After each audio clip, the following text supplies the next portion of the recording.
Bonjour les enfants, j'espère que vous allez bien. Ce dimanche, on continue notre série sur les miracles que Jésus a faits quand il était sur la terre et qui nous montrent qu'il est vraiment le Fils de Dieu. Mais au fait, c'est quoi déjà un miracle? Un miracle, c'est quelque chose d'extraordinaire que seul Dieu peut faire. Avant de commencer l'histoire d'aujourd'hui, j'aimerais qu'on fasse un petit jeu ensemble. Alors, je vous propose d'écouter des sons d'instruments de musique et de deviner de quel instrument il s'agit. Alors, je vais vous faire écouter 5 sons. On commence, on y va.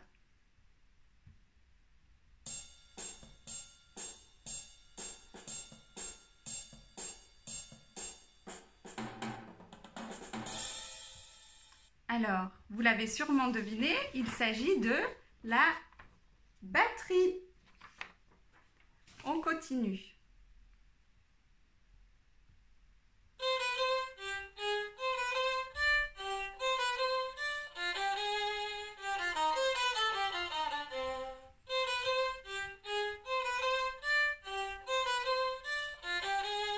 Et celui-là, c'est le violon.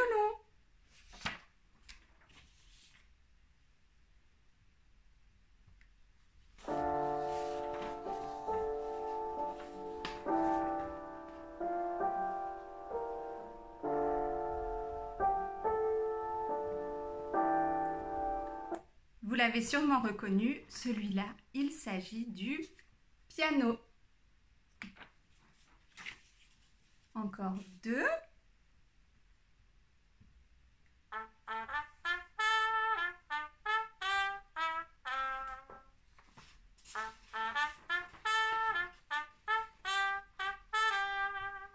Est-ce que vous connaissez celui-là? C'est la trompette. Plutôt comme ça. Et enfin un dernier, écoutez bien.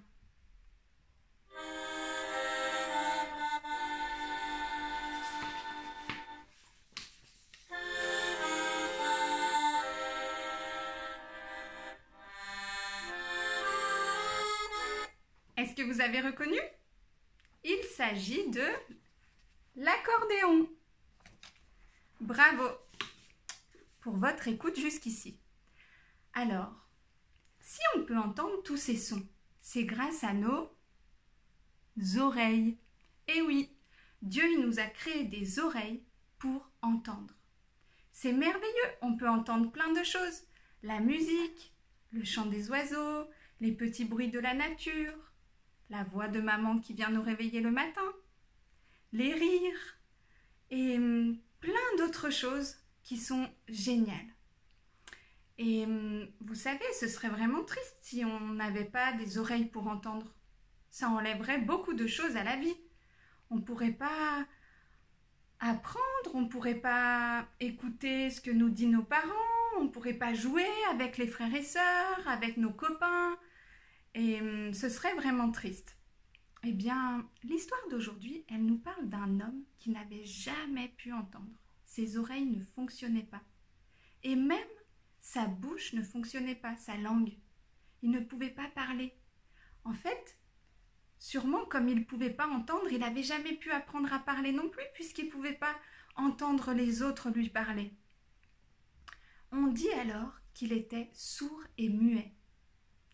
Notre histoire d'aujourd'hui, elle se trouve dans la Bible, au chapitre 7 de l'évangile de Marc, à partir du verset 31 jusqu'au verset 37.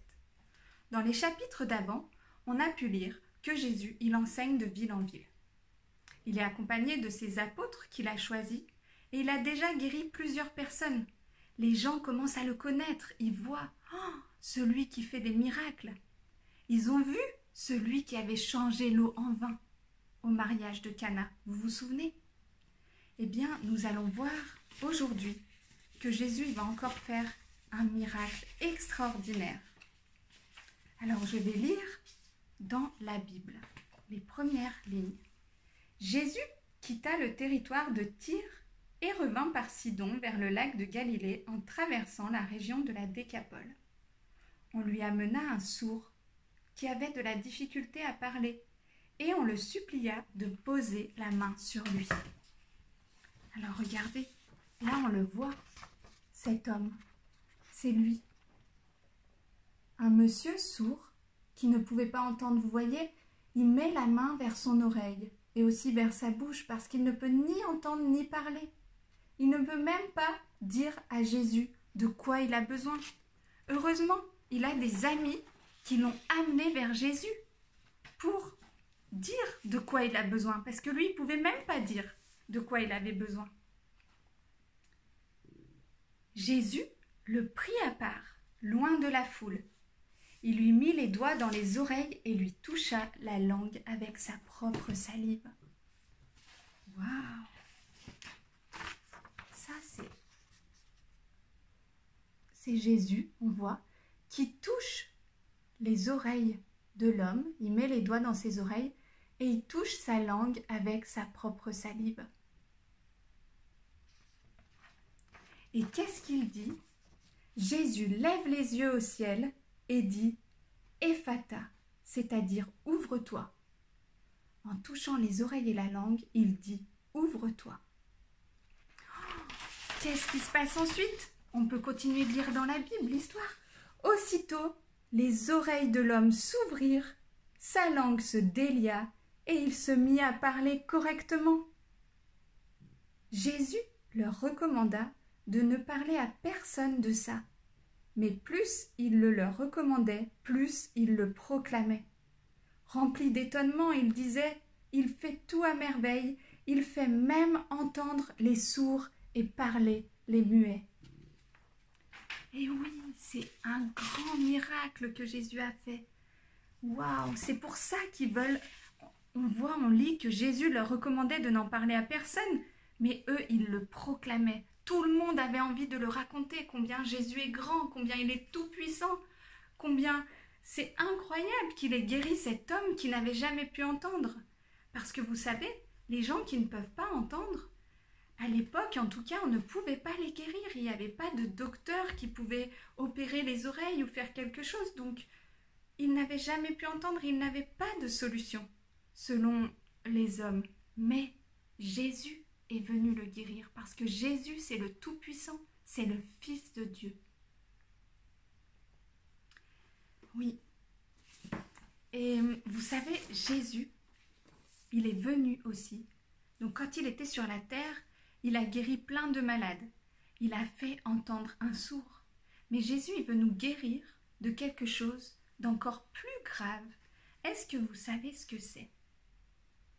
Jésus, il veut nous guérir de notre péché.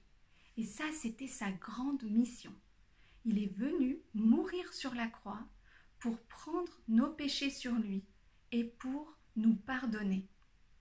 Il a pris la punition à notre place. Ça, c'est un miracle immense. Personne ne pouvait prendre la punition à notre place. Mais Jésus, le Fils de Dieu, l'a pris sur lui. Et comment faire pour être guéri maintenant? Est-ce que c'est tous les hommes qui sont guéris? Non. C'est ceux qui vont demander pardon à Jésus. C'est ceux qui vont lui demander de laver leur cœur.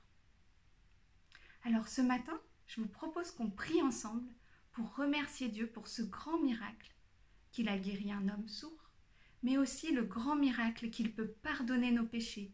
Et on peut lui demander qu'il lave nos péchés et vienne vivre dans notre cœur.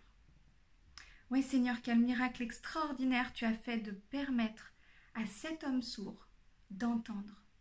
Seigneur, ça nous montre à quel point tu es le Tout-Puissant, tu es le Fils de Dieu, tu es celui qui peut tout, qui peut guérir n'importe quelle maladie.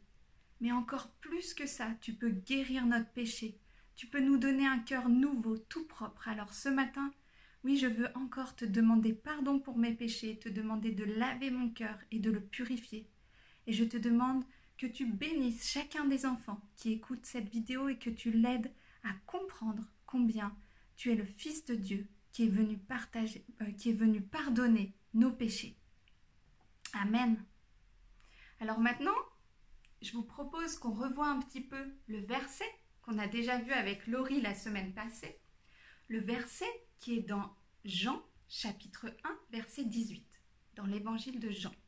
Chapitre 1, verset 18. Personne n'a jamais vu Dieu. Dieu, le Fils unique, qui est dans l'intimité du Père, est celui qui nous l'a fait connaître. Ce verset, il peut paraître un peu compliqué, mais on va voir chaque partie ensemble, voir ce qu'elle veut dire, et ensuite on va le répéter. Personne n'a jamais vu Dieu. Donc ça, on comprend bien ce que ça veut dire. Personne n'a jamais vu Dieu avec ses yeux. Dieu, le Fils unique. Donc c'est qui Dieu, le Fils unique? C'est Jésus. Dieu, le Fils unique, c'est-à-dire Jésus, qui est dans l'intimité du Père, ça veut dire qui est tout proche du Père, qui est vraiment celui qui est le plus proche du Père. Dieu, le Fils unique, qui est dans l'intimité du Père, est celui qui nous l'a fait connaître. Ça veut dire qui nous a fait connaître Dieu.